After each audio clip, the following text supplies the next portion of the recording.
Hare Krishna, I'm Sunita Sunil with you in 2-minute Mahabharata stories.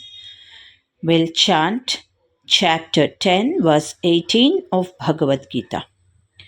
Vistarenatmano yogam vibhutim cha janardhana bhuya kataya truptirhi srunvato nasti me mrutham.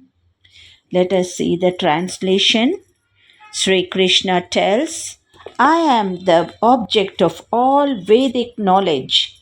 I am the creator of the Vedanta, and I am the knower of the Vedas.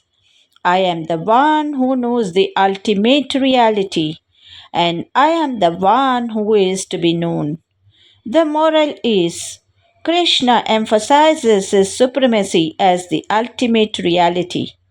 He is all Vedic knowledge and the creator of Vedanta, who knows the ultimate reality. Let us see a small story. Vyasa, a great sage, compiled the Vedas and wrote the Mahabharata. He was dissatisfied with his work, feeling it lacked devotion.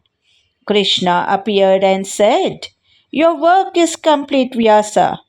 The essence of the Vedas is devotion to me.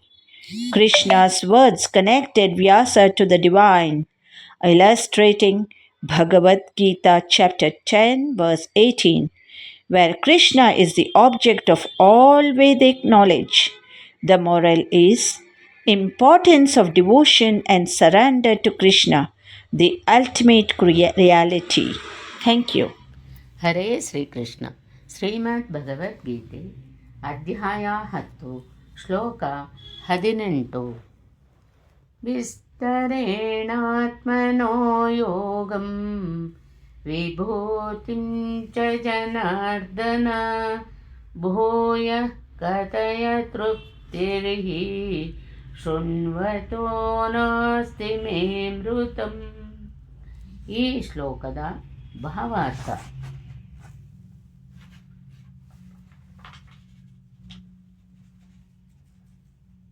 ಸೊಗಸಾದ ಸ್ತೋತ್ರಗಳು ಯಾರ ಮಹಿಮೆಯನ್ನು ಹಾಡುವವೋ ಆ ಕೃಷ್ಣನ ಲೀಲೆಗಳನ್ನು ಸದಾ ಕೇಳಿದರೂ ಸಾಕೆನಿಸುವುದೇ ಇಲ್ಲ.